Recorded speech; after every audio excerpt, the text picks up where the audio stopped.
Hi, team. This is George. Welcome to week 4. Can you believe that we are halfway?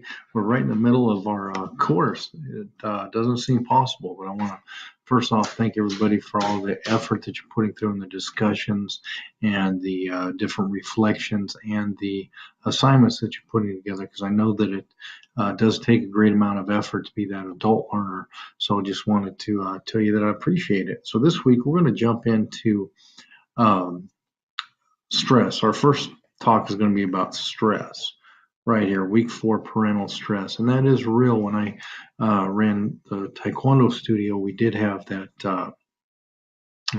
a few classes for children diagnosed with autism, and you could feel the stress of the parent who would come in, and there would be multiple reasons why they would have the different stress. And here in our article that we're supposed to read, it kind of identifies exactly what that is. For instance, here, um, previous research has established parents of children with intellectual disabilities often experience considerable stress resulting from worries and demands related to their child. Because think about it, they worry about are their children going to have what they need? Are people going to, bully, pick on them? How are they going to be accepted into the world? And that's a lot to weigh on the shoulders.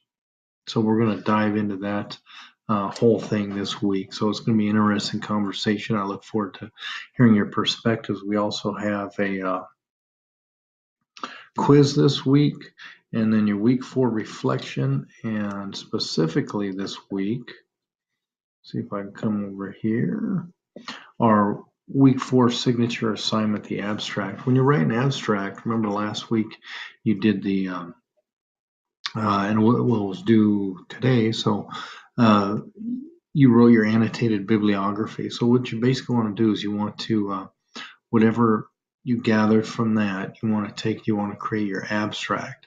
Your abstract, think of your abstract as you want to, that's going to be the first thing anybody reads about your paper. So you want to hit the highlights, what you're going to do, hit the important things, hit the interesting things, and move forward. So it's almost like a sales pitch. It's a modified version of your paper that hits on the high points of your paper and why it's important and what you're doing. There's multiple ways to write an abstract, but for APA, just remember that you don't indent.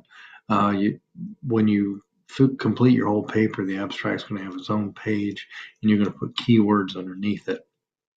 But for our purposes, for the signature assignment of writing the abstract, let's go ahead and just, click that right there. And here's some examples of our abstracts. And, those are annotated bibliographies. I'm sorry, it took me to the wrong spot.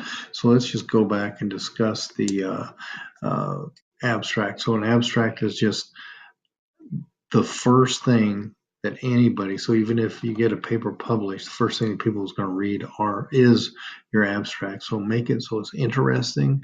People want to read it.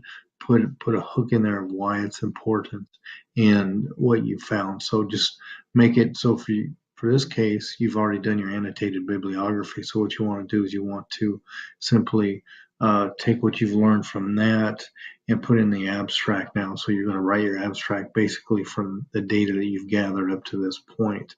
And then we're going to be writing the paper. So when you're done writing your paper, your abstract's going to change just a little bit. So right now, the abstract is just telling us what is going to be what I'm going to be reading. So that's what you want to do. So I hope this helps. And we're going to have a live session on Thursday at noon. So I look forward to seeing anyone that's able to make it. And let's have another great week.